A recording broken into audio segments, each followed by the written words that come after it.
Dear Lord Jesus, Father, we come before you right now, Lord, in your house. Lord, we come here to lift up your name tonight, Jesus, in this place. Lord, I ask you, Father, to just touch each and every one of us that are here tonight. Lord, open our spiritual eyes, spiritual ears, we will hear from you. Recognize the message you have for us tonight, Lord. Father, I ask you to speak through me and Bryce tonight, and let us just spread your message that you have for us to tell tonight, Lord. Father, as always, we love you so much. In your name we pray, Jesus. Amen. Amen. All right. So tonight, we're talking about how God makes us stronger. And so, I'm going to be telling you guys about Samson. One of the strongest men in the Bible, if not the strongest. And so, a little bit of background. At this time, Israel was conquered by the Philistines.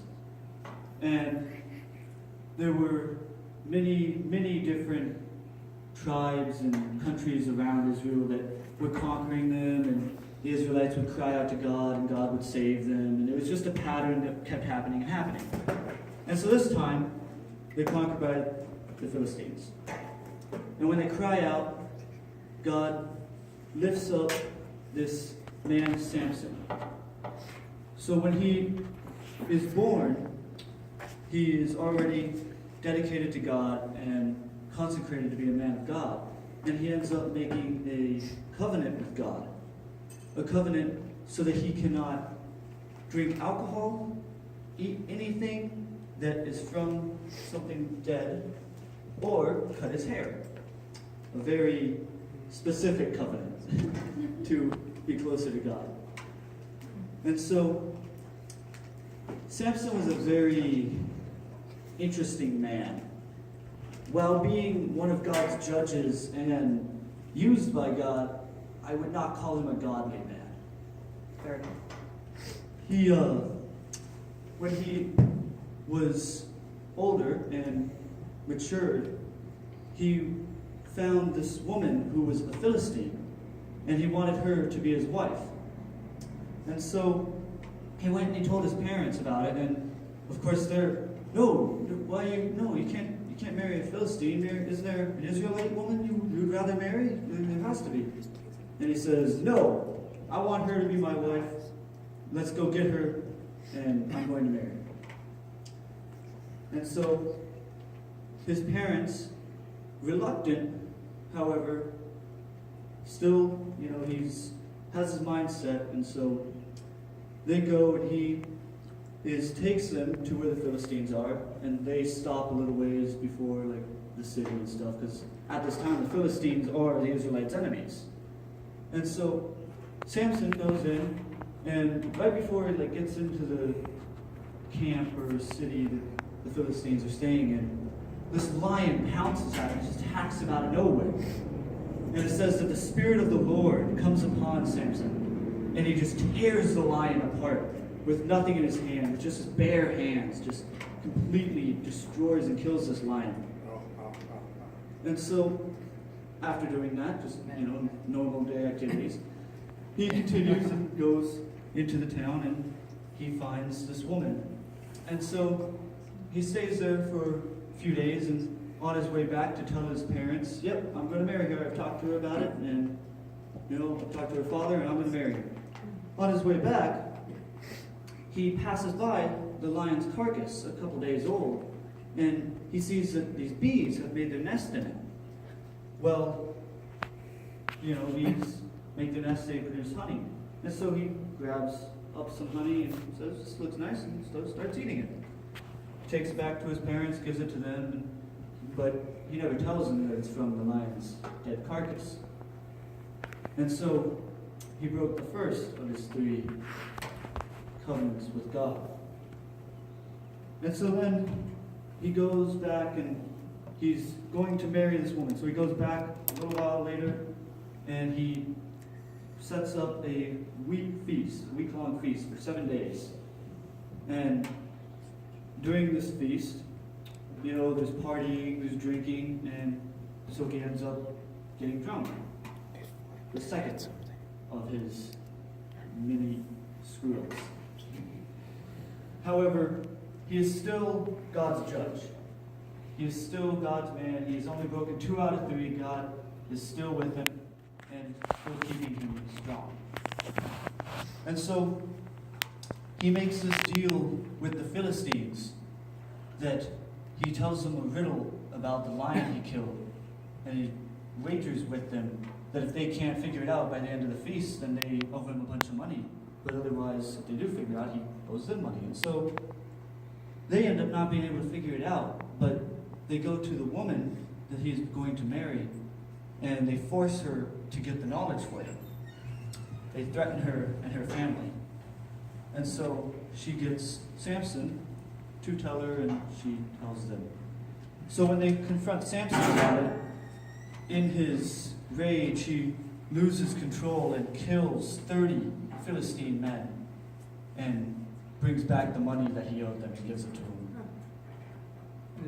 And so, like I said earlier, more just day-to-day actions. Day-to-day for Samson. But anyway, and so now he has kind of made a name for himself with the Philistines. He's, kind of showing that he's one of their enemies.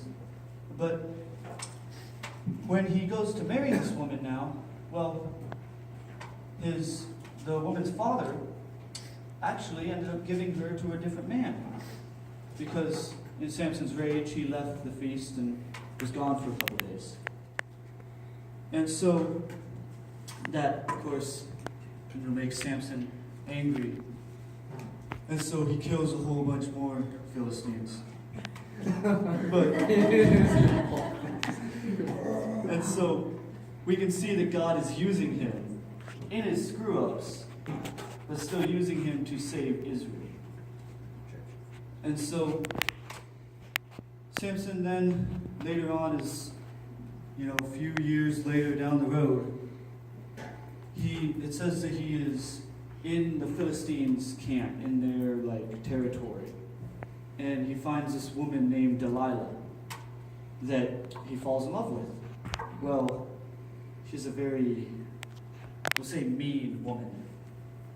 She is not a godly woman. And so Samson is, he loves her and he's been living with her. However, the Philistines are after Samson at this point because of how many of them that he's killed, and he's one of Israel's warriors. And so they are threatening and trying to get Delilah to let them know, how can we defeat Samson? He trusts you. Get him to tell you and tell us how we can defeat him. And so Delilah goes to him and says, if you love me, tell me, what your one weakness is. And he tells her, well, if you tie me up with a specific kind of rope. And so in his sleep, she does it, and she yells, Samson, Samson, the Philistines are here to get you, basically. And he wakes up in terror and rips the cords and gets up ready to fight. And she's like, well, you lied to me. Why did you lie to me? And so, Samson saying, well, I'm sorry. So next day happens again. This time Samson says, well, okay, use rope. Use a strong new rope that has just been weaved. And I won't be able to break out of that. It'll take my strength away. And so she does it, and it fails again. And it happens a third time. It happens a third time. And so Samson once again lies to her, and she does it, and he wakes up and breaks free. And she this time says she's crying and telling Samson, you have failed me. You've lied to me 3 times. Why? You obviously just hate me. You don't love me. And so he finally, partially fed up with it, just says, fine. And he tells her the truth. I have no idea why. Obviously, he can't trust her. But he tells her the truth anyway. And so Delilah then cuts off all his hair. And when she yells, the Philistines are here, he wakes up and he's tied up. He can't break out. He can't do anything because it says that the Spirit of the Lord left him when he cut his hair. when he broke the third tier of his covenant with God.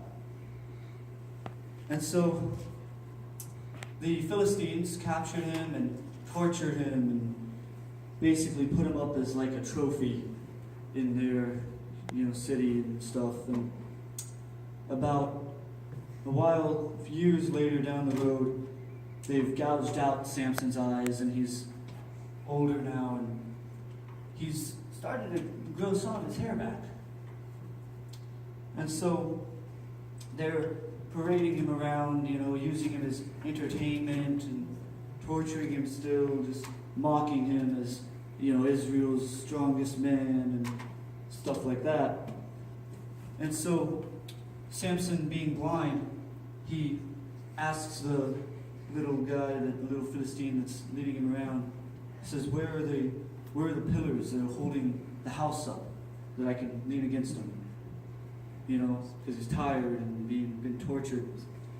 And so he brings him to the pillars, and Samson prays one last prayer to God, just begging him to give him his strength back, that he may renew for some of what he's done by taking out all these Philistines that are here.